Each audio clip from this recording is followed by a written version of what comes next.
Here are 5 quarterback sleepers for your 2025 fantasy football leagues. Starting out, CJ Stroud, going anywhere between quarterback 17 and quarterback 20, and I get it. Last year was not a good experience. People reached up to draft CJ Stroud, sometimes as high as quarterback 6, and then what did he do? Well, not a lot of touchdowns, 21 touchdowns, not a lot of passing yards, less than 4,000, 3,700 or so. Not a good season. We all were disappointed. Now, that said, CJ Stroud was a superstar as a rookie, and we all remember that. He was making these big downfield passes. Everything was clicking. Well, last year, the league made their adjustments to CJ Stroud. The coaching did not help CJ Stroud, and CJ Stroud was struggling to figure things out. I believe in the talent I saw from CJ Stroud as a rookie. I also believe that when the league makes their adjustments to players, the excellent players can come back and make their adjustments. This is the year that happens. We still have Nico Collins. We have Christian Kirk brought in to play the slot. We have rookies, Jaden Higgins, Jalen Noel in the mix.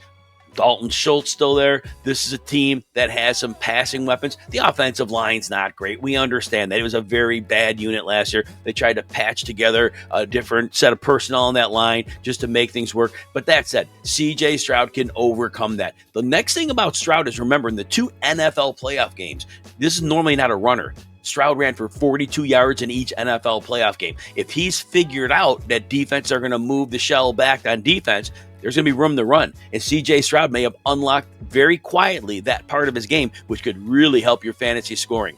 Next, we have Cam Ward of the Tennessee Titans. Now, the weapons aren't great. He has Calvin Ridley, who's a very nice outside receiver. And really, the next best receivers are tight end Shough, who doesn't have a 600-yard season in 3 years in the league. But it may be Okonkwo that they've had bad quarterback play, bad coaching, bad offensive line, a lot of negativity here. So all that said, Cam Ward comes in.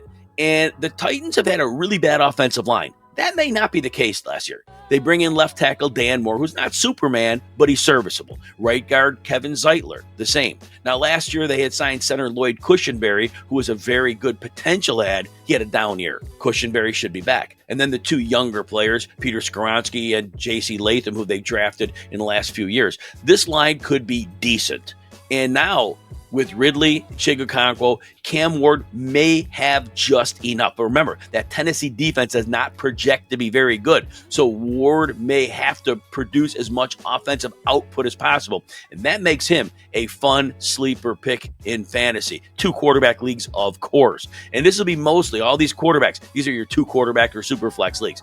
Tyler Shough. Now, Tyler Shough's going as a 32nd quarterback off the board, and I get it. Played in college forever. He'll be like 26 years old when the season starts, so he's been around a while. But the situation is that veteran college presence for 1 year in the NFL, sometimes the first year that translates because he has the lower nerves from having been around a while. So I think for 1 year, he can make this work. Now, the Saints defense is probably going to be bad. The talent's been draining for years. Coach Dennis Allen is gone. On the offensive side of the ball, they're going to need some receivers to stay healthy. Chris Olave had those concussions last year. Rashid Shaheed had a knee injury. They're both back and ready to go. Alvin Kamara as a receiver out of the backfield. Juwan Johnson, a tight end. This team's going to have to throw all day.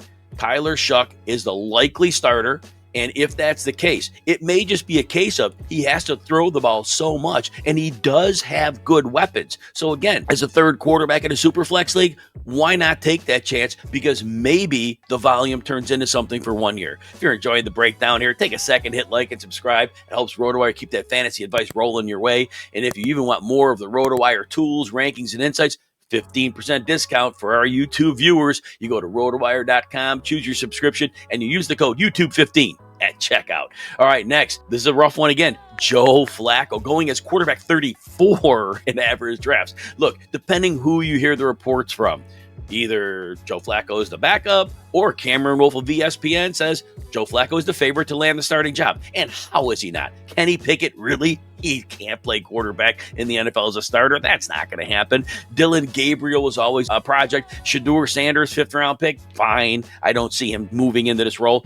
Joe Flacco has played 16 games over the last 3 years with the Jets, the Colts, and these Cleveland Browns. And in those games, he has thrown 30 touchdown passes. It's 1.67 touchdowns per game. That is not bad. And if I said 16 games, it was 18 games. But still, that's a very good touchdown rate. Now, he throws interceptions. I get it. 18 interceptions in 18 games, 1 pick per game. But again, there's a lot of quarterbacks throwing that level altogether. The yardage has been there. When Flacco has been starting these last few years, he has scored fantasy points. Last year, at least 16 fantasy points in 7 of 8 starts, but most of those games were over 20. And even in Cleveland in 2023, in 4 of the starts, he had at least 26.6 fantasy points. He had a great connection with David Njoku. He'll fit in really well with Cedric Tillman and even Jerry Jeudy. So again, if you're going super late in drafts, Joe Flacco could be a factor for you, especially early in the season. Anthony Richardson, this is the ultimate flyer. He may not have a job. Who knows if he's going to start? Who knows if he's going to get benched 5 times this year? Everything's on the table. But as you know, running quarterbacks always have enormous upside. In 4 of Richardson's final 5 games that he played last year, he averaged 23 points. He can score fantasy points, and that's all you care about. So again, as a third quarterback, if you know he's going to get a start, the potential for running the ball, if you have other quarterbacks on a bye or a terrible matchup, Anthony Richardson is not the worst answer in the world.